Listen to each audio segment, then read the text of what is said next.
بسم اللہ الرحمن الرحیم۔ السلام علیکم دوستو، آج ہم آپ کو یہودیوں کے بارے میں کچھ باتیں بتائیں گے کہ یہودی قوم کو اللہ تعالیٰ نے کیوں ناپسند فرمایا۔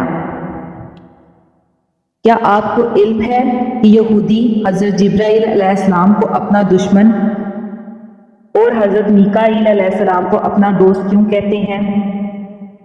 یقیناً بیشتر افراد اس سے واقف ہوں گے۔ یہ ایسا سوال ہے کہ جس کا جواب ہر مسلمان کو آنا چاہیے۔ یہی وجہ ہے کہ آج ہم آپ کو اس اہم سوال کا جواب دینے جا رہے ہیں۔ آج ہم آپ کو یہودیوں کے بارے میں ایسے حقائق بتائیں گے کہ جنہیں جان کر آپ دنگ رہ جائیں گے۔ یہودی کبھی اللہ کی پسندیدہ قوم ہوا کرتے تھے، لیکن تکبر، فرعونیت اور شرک نے اس پر بدبختی کی مہر لگا دی، اور اللہ نے یہودیوں کو دردناک عذاب سے دوچار کیا۔ یہودی وہ لوگ ہیں جنہیں عرف عام میں بنی اسرائیل بھی کہا جاتا ہے۔ ان کا مذہب دنیا کے اہم ترین مذہب میں شامل ہے۔ ان کو بنی اسرائیل اس لیے کہا جاتا ہے کہ یہ حضرت یعقوب کے ماننے والے تھے، اور اسرائیل حضرت یعقوب علیہ السلام کا لقب ہے۔ شاید مسلمانوں کی ان سے نظریاتی دشمنی اس لیے بھی ہے کہ یہ بنی اسرائیل کو بہت سی قوموں سے اعلیٰ اور برتر جانتے ہیں، مگر یہ بھی مانتے ہیں کہ اب ان سے یہ اعزاز چھین لیا گیا ہے۔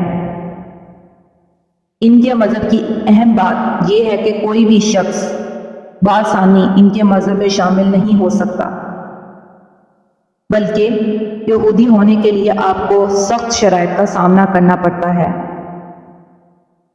دوسرا، بہت کم ایسا دیکھنے میں آیا ہے کہ کسی یہودی نے اپنا مذہب چھوڑا ہو۔ یہ لوگ اپنے مذہب کے بارے میں بہت سخت ہیں، مگر یاد رہے یہ وہی قوم ہے جس پر اللہ تعالیٰ نے سب سے زیادہ لعنت کی۔ اس قوم نے حضرت یحییٰ علیہ السلام کا سر قلم کروایا تھا، اور حضرت موسیٰ علیہ السلام کو کہا تھا کہ وہ جب تک اللہ کو اپنی آنکھوں سے نہ دیکھ لیں ایمان نہ لائیں گے۔ یہ وہ لوگ ہیں جس پر اللہ تعالیٰ نے نہ صرف قرآن پاک میں بلکہ ان کے اپنے صحیفوں میں بھی لعنت کی ہے۔ ان سب باتوں سے ظاہر ہوتا ہے کہ یہ قوم شروع سے ہی نافرمان قوم رہی ہے، اور مسلمانوں سے ان کی دشمنی خاص طور پر اس لیے بھی ہے کہ ان سے امامت کا حق چھین کر اللہ نے مسلمانوں کو عطا کیا اور یہودیوں پر لعنت بھیجی۔ معزز ناظرین، یہودی حضرت جبرائیل علیہ السلام کو بھی اپنا سخت دشمن سمجھتے ہیں، کیونکہ وہ وحی کے ذریعے حضور اکرم صلی اللہ علیہ وآلہ وسلم کو ان کی سازشوں سے آگاہ کر دیتے تھے۔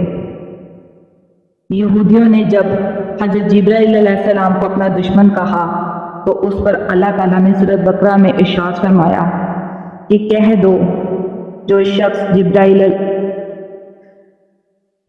جبرائیل کو دشمن ہو اس کو غصے میں مر جانا چاہیے۔ اس نے تو یہ کتاب خدا کے حکم سے تمہارے دل پر نازل کی جو پہلی کتابوں کی تصدیق کرتی ہے اور ایمان والوں کے لیے ہدایت اور بشارت ہے۔ ہمارے نبی کی شان یہ ہے کہ جبرائیل امین فرشتوں کے سردار ہیں۔ وہ باقی نبیوں میں سب سے زیادہ مرتبہ حضرت موسیٰ علیہ السلام کے پاس آیا، جو کہ 400 مرتبہ ہے، لیکن ہمارے نبی کے پاس فرشتوں کے سردار 24,000 مرتبہ تشریف لے کر آئے۔ سبحان اللہ۔ اور آج کے وقت میں بھی حضرت جبرائیل امین زمین پر آتے ہیں۔ وہ شخص جس کی روح، جس کی موت طہارت پر ہوتی ہے، اور اللہ تعالیٰ نے حضرت جبرائیل امین کو اتنی قوت، اتنی طاقت بخشی ہے کہ وہ پلک جھپکنے سے پہلے ہی زمین پر پہنچ سکتے ہیں۔ سبحان اللہ۔